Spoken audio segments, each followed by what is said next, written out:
Accessing integrations. Navigate to integrations from the settings menu on the left side. Here, you can connect your ActiveCampaign account to your Zingify account. Additional integrations will be available soon. Connecting ActiveCampaign, click on the toggle button to begin the integration process. Enter the API URL and API key provided by ActiveCampaign.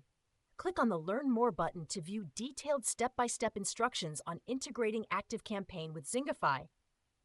Follow all the steps to successfully connect your ActiveCampaign account. Viewing and editing connection details. Once connected, you can view the API URL and API key for the integrated ActiveCampaign account.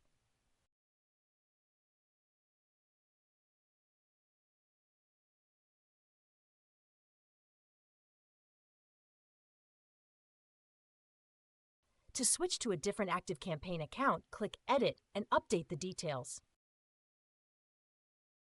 Tracking options.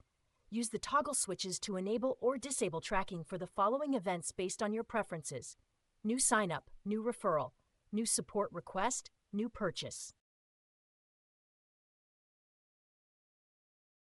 Removing the integration. If you no longer wish to create or update contacts in ActiveCampaign, you can remove the connected account at any time. That's all for the integration section.